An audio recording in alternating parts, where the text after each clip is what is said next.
This is Barbara with Cana Girl Speaks podcast. My voice, your voice.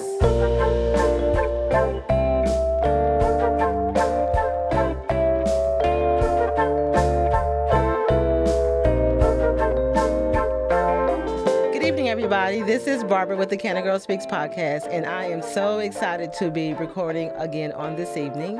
And I'm so excited to have two guests on this evening. And I wanted to bring them on because, of course, on this upcoming Monday will be Dr. King's birthday, and when we celebrate his birthday as far as the holiday. And I wanted to bring them on to have a discussion about Dr. King and how far we've come, his dream. And so without further ado, I'm going to have them introduce themselves to you. I want to introduce Mr. Kamar Chambers and Mr. Tim Betts. And so I'm going to give them opportunity to tell those out that are, watching us on YouTube and also those that are listening on the podcast who they are. So go ahead, Kamar. Hey, I'm Kamar Chambers, 41-year-old native of Corsicana. I run a local business here. I'm married to a beautiful, beautiful wife, Lakeisha Chambers. We have two beautiful children, Marquavius and Miracle. We all own a family business here in town. Well, you got to say the name. I did. Yeah. You said a local business. Yeah, I was about to say K&K Barbecue. K&K Barbecue here in Corsicana, Texas, located off 1801 Martin Luther King Jr. Boulevard. And so I think that's enough about me. All right. Mr. Tim Betts. All right. I'm glad he went first. So what Break the ice. Yes. I'm Tim Betts. I'm like him. I'm a 46-year-old native of Corsicana, proud graduate of class of 94. All right. Recipient of the Jim Collins Scholarship when I graduated high school that paved the way for my education. So I'm married to a beautiful wife. She happens to be a little bit younger than me on the other end of the positive side. There's an age difference there. We have two beautiful kids together and just blessed to still have my mom here. We celebrated her birthday the other day. Yes. She turned 92. 92. That is a blessing. I'm the principal of Navarre Elementary here in Corsicana. Started my administrative days over at Carroll Elementary, and I was blessed to follow Stephanie Howell and Dr. Frost with their support and our generous board of trustees. So I'm one proud citizen and to be able to give back to my community. And you have actually followed in some paths of educators, right? You have some educators in your family, Yes. so it's pretty much in your blood. Right. Yes, and, ma'am. Kamar's business side is in your blood because your dad. Absolutely. So y'all are really just kind of like walking in somebody else's footsteps, your family members and stuff like that. So Absolutely. yeah. So the reason why I wanted to bring them on because we'll be celebrating Dr. King's birthday on this upcoming Monday, and I wanted to bring them on because I wanted to talk about his dream. And, what it meant, even though they're young, I wanted to kind of bring them on so we can talk about, how far we've come when he talked about I have a dream. Because we are evolving as a community and even as a country, And so because you two are leaders of our community, I wanted to just talk about, from where we come from, where we're going, the future. What are your thoughts on what's going on now, especially with everything, the pandemic, our young people are different, and they're different. I tell people, I said, this generation of young people are different from when we were growing up, Right. and so you both work with young youth, I work with youth as well, but I want to share some thoughts about that, Dr. King's dream and what it means to you. I would definitely say, I'll speak up first, but I'll definitely say one of the greatest joys that I have as being an educator is molding some lives. I'll never forget when I first went to Carroll Elementary as the assistant principal, I had a group of young men, African-American men, and I wore suits. And they told me when they were in my office one day, you don't know what it's like to be us. And I called their parents, and we did a field trip, and we walked around the corner to my mom's house, and they didn't know. And when I knocked on the door, an old lady walked to the door and she kissed me on my cheek. And all I heard was, "Ooh, you let that old lady kiss you."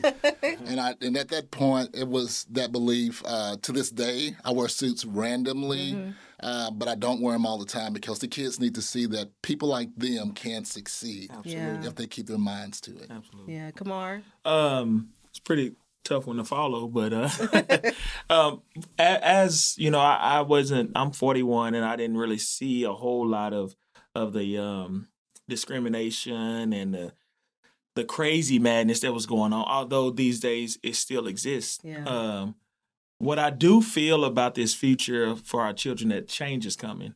I feel that something great is shifting in the atmosphere. And I like what Brother Tim said about letting these children see that someone from your same community, neighborhood, walk of life can succeed as well. And that's where I believe we're trying to head. We're trying to get there right now. And so there's some great things going on that I believe that's going to affect that. It's going to help that. So I believe change is coming. So how important is it for men of color to step in roles in leadership? Because especially in our community, because a lot of times our young people, they don't see, men of color, be it African American, be Hispanic. How important is it for them just to step in that role and lead out? Because that's what's missing. We know we have a lot of women that are leading out, but how important is it for men to lead out? How do you get men to lead out? I mean, we know we have our preachers, but I mean, as far as being in the community, because it's so important for, like you said, young people to see, see people that look like them, our boys to see people that look like them, and that way they know that they have the opportunity to do the same. Right. I think it's extremely important. Once again, it sheds a lot of light of hope that we too. I recently was selected to be on a great team, which is the Board of Trustees. A very, very great honor and a place to be. So, as a young Black man, I think it was very inspiring to see for a lot of others that come from the community that I come from, that have seen some of the things that I've seen, and even know me from my past. To say, dude, you've done something that was almost to them, to our neighborhood, to our community is unthought of. Yeah. And so I think that is very important for us as young African Americans to step out and do those things and take the leadership role that we were deemed. That was our role in the first place. So it was given to us to do it. Yeah, Tim. Like I said, he stole a lot of my ideas. But one of the things that we definitely have to come into grasp with is, as African American men, we lead a path that can shake this world if we were to lead it correctly. Yeah. We need more of our men stepping up front and taking those chances. It's okay to be a leader. We're going to fall and we're going to fail. But there's an old saying, a Bible quote that says, if you fall 7, get up 8. Get up. Let's get up 8, and we keep getting up until we win this race. Our kids deserve it. And I do want to say to those that are watching that these two are also ministers. So you probably will hear some of the ministers' side come out of them. Absolutely. But that's okay. That's what our young people need to see. That you could do it all. That's right. Because sometimes sometimes things have happened where we tend to get boxed in, and so now we don't have any reason to be boxed in. So when we talk about Dr. King, because we do want to remember him, his legacy. How can we really just truly motivate our young people? Motivate them to keep going. In spite of it doesn't. It's regardless of their home, their background. How important is it to motivate them just to keep going? Kamar. I know you have. We're gonna talk later about the program he's going to be starting. That's all good. But, yeah. I think the biggest thing is what Brother Tim said is to actually get out and do it. A lot of the problem is that they've seen a lot more failure than they have success. What I like what he said is that the Bible quotes that if a man falls 7 times, the thing is that do he get back up? What's so good about this is that when we're all actually walking in a leadership role, that if Brother Tim falls, we all, and I'm not, listen, I am all about unity and togetherness and diverse. I want it all, and so, but if we're in this and we know where we come from, we know what we've been through. And if I see him fall, he shouldn't have to get up by himself. That's true. If I'm there, I should be able to help him up as well. And so if enough of us really step up into that position, I think that's the key. I think that's what will motivate some of the young people. There's some very, very amazing young men I've been meeting here recently that's been just reaching out and messaging me, wanting to do things. And so it's inspiring me. Your son is one of them. that have actually been reaching out and wanting to put something. He's doing some amazing things right now, but that's a whole nother story. But how important is it for our men to lead out? Because for a long time, women have been leading out, and nothing wrong with that, people. Because I don't want to get hit with that. But how important it is for the men to lead out? To be leaders. I'm not going to be a copycat and say the extremely, but it is a greater charge to men to lead out because. Not because the Bible says that that's what we're supposed to do, but it's because it's the right thing to do. Yeah. Our kids are coming from broken homes. Yes. They're coming from single-parent home, and the majority of those are women. Yeah. And then we wonder, okay, well, what are they missing? They're missing that male role model that can be there and change some lives. Absolutely. One of my greatest, I would say, accomplishments in my life was working at RAD Project back in the day. Yeah, right. I think it's now involved into Voice, and they do all that community outreach. But back then, it was housed at the Martin Luther King Center. And we would take all of these guys, and 100% of those kids came from homes with just moms. Yeah. And still to this day, 30 years later, kids still walk up to me, do you remember when we used to go flip or when we went to go play basketball? And you may not see, and I think that's a lot of some of our men deal is that they want instant gratification. Yeah. And in this instance, sometimes it's 30 years later when you get that pat on the back. But at that point, it's worthwhile. And that's what we've got to get over to the men who are not leading to get them to lead. Yeah. That's true. You're not going to get gratitude and gratification instantly. Yeah. It's going to be a process and a change that come along the way. Yeah. And be willing to wait. Yeah. So Kamar, regarding your program, let's talk a little bit about that because you're trying to pull men in to be role models, real models. I always say real models because I feel like role models sometimes you can't get to them, but real models you can. And so. Tell the listening audience about your program that you're going to be starting. So it's called D2. There is a program that started. I think I keep getting the name mixed up, the town mixed up. I think it was in Louisiana somewhere. Yeah. Where some men just took the initiative to step up. They called it Dads on Duty. Yeah.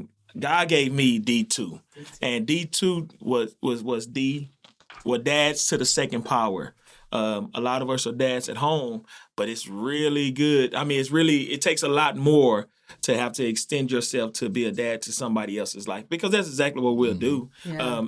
You're a minister, I'm a minister, and there's kids that we are able to sit down and have to talk to and coach them through this and do all that. But this is what this program is about, being able to get into the school systems, help try to crack down on some disciplines. A lot of us men that are participating in this are men that have relationships with a lot of the children already, different types of relationships that maybe a teacher have or a coach has, But to be able to just get in and motivate and encourage them to let them know that, hey, look, man, you can make it. Or, if they're feeling bad that day, just being able to just be there, be a presence. That's the key. We want to be a presence in some kind of way. And make them also aware that, regardless of, you talked to a young man the other day and he was all tatted up and earrings and all that. Yeah.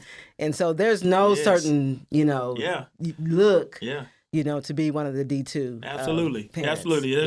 There's nothing that will hold you back. If it's in your heart to just love for the children, love to see the future change, be a part of the change that's coming in the future.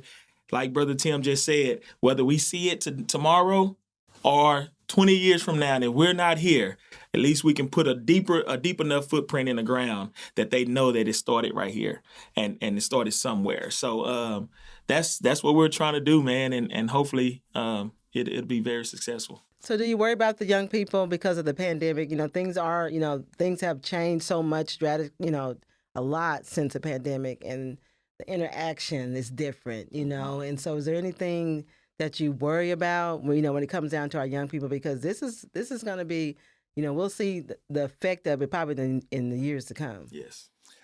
From an educational point of view, I definitely see that because we fight it every day. We worry about our kids that are African Americans that look like us for a right reason. We've been chasing behind the achievement gap for so long, and now we've added another hurdle to jump over. Yeah. So my deal as an administrator is, how do I get our kids caught up to the rest of the kids? Yeah. And that's my goal, not just at Navarro, but in this district, is to kind of spread that wealth of, hey, let's get all kids caught up. Yeah. Absolutely. We may have to work a little bit harder with some populations, but we want all kids caught up. Absolutely. And we've got to do something different and not always the norm Yeah. to get our kids caught up. Yeah. Kamar, you have anything you want Well, to I say just on think that it's the effect is the social life.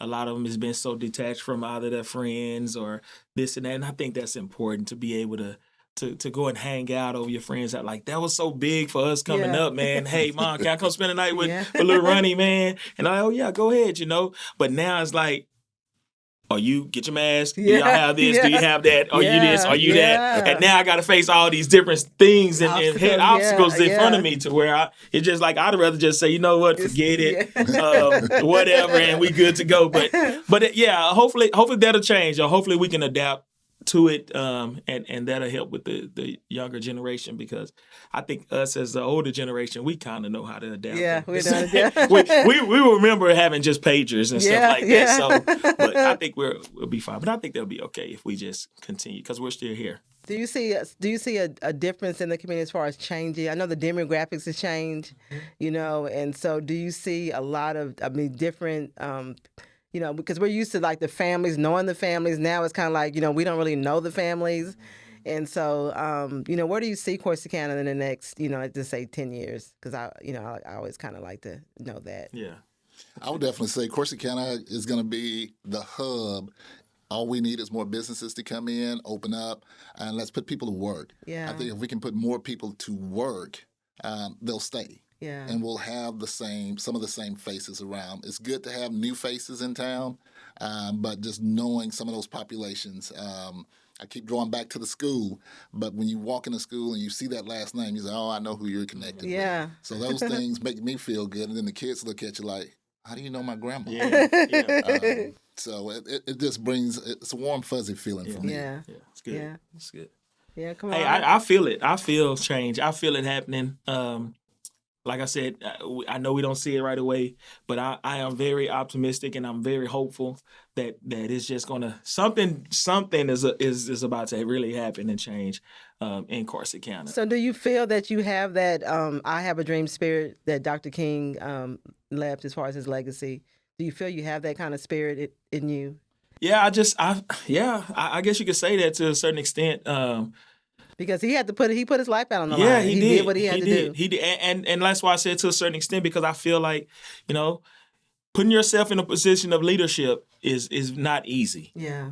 It comes with a lot of different struggles and tasks, and hearing this and hearing that and going through this and going through that. So yes, I guess in so many words, yes, I do feel that. And I'm not afraid of it, so let's go. That's good. All right, Tim. Well, like I said, man, this dude, he can talk. No, man, no. But I'm with him on that one. That change is coming. As far as Dr. King's dream and where we are today, you know, I think about where I was back in Corsicana when my senior year, when things kind of broke out in '94. With some issues here in Corsicana, and where we are today, there's a big change. And 10 years from now, who's to say what that change is going to look like for us?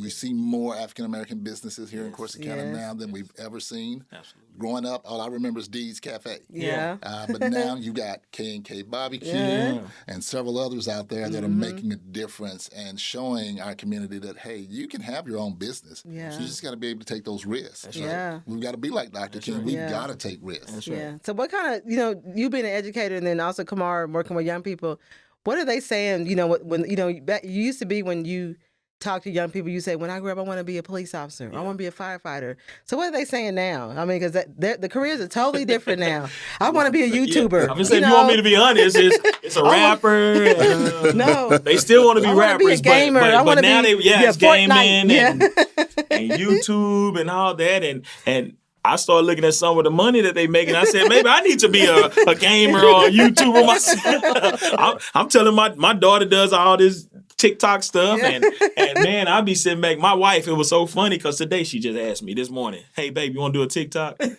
And I was like, no, but then I thought about it. Wait a minute, we can go viral. Like we might get that check in the mail, you know?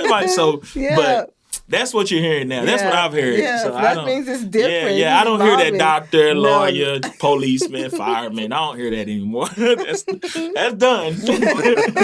I'll definitely say the positive in that, though, just listening to you talk is that, our kids know that there are options out there. Yes. I don't have to be tied down. Oh, you used to always hear, I want to be a basketball star. I want to be a football player. Entrepreneurship, But, getting into the world of TikTok and YouTube and all that stuff. My son has every device on in the house. Oh, you see? Looking at something like, and then he wonder why the internet is slow. Yeah. Well, buddy, if you get off one of those 7 devices you got on, it might pick up. Yeah. But I applaud him because he is an autistic child, but he knows how to do all that stuff better than his daddy. I'm like, and I've been in school my whole life mostly. Yeah.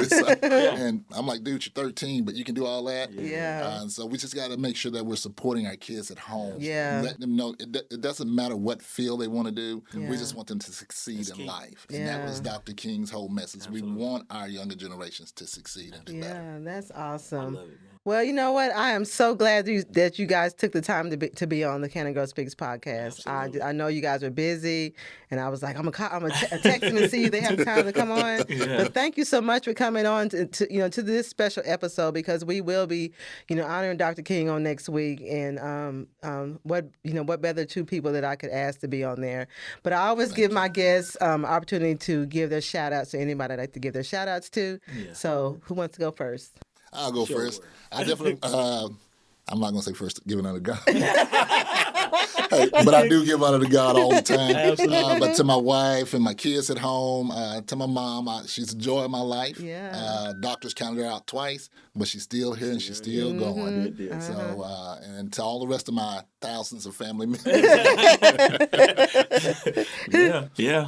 Kamar. Hey, piggyback off of him, my wife, my children, my mother, man. My mother doesn't get, she gives me all the time because she says she don't get as much credit as everybody else. But Constance, man, she knows she is the apple of my eye. And so shout out to my mother and everybody else that's just out there doing something positive, man. Shout out to you guys. Keep being genuine in who you are. So 2 things. Give your plug for your KK Barbecue again, and then also if they want to reach you about the D2 program. Absolutely. K&K Barbecue, 1801, Martin Luther King Jr. birthday. I have a crazy challenge just about to take place with the loaded baked potato. So if you're ready, come see me. I think it started tomorrow. And then the D2 program. Please, if you feel led to be a part of it, don't look at what you've been through or what you've done. Just if now you're moving forward in the most positive way, you're needed here. So I encourage everyone to come out. This is not a black thing, white thing, Hispanic thing. It's none of that. It's a we thing, and it's for the children. So let's make it happen. Well, thank you so much. I'm excited for the program. You hit the pavement running when you became a school board member, so I'm really proud of you for doing that. Thank you. And I know you have more things to offer to our community and to our district. And so to those that are watching the YouTube and also listening on the podcast, just remember Monday is Dr. King's birthday. It's not just a day off, it's also a day on. So do something positive, do something to remember Dr. King, because he did pave a way for a lot of us, and so he definitely will always be remembered. We got streets named after him, we got buildings named after him, so he'll never be forgotten. Absolutely. So thank you so much for always supporting the Cana Girl Speaks podcast. Have a safe evening and good night. This is a Legacy Recording Studio production.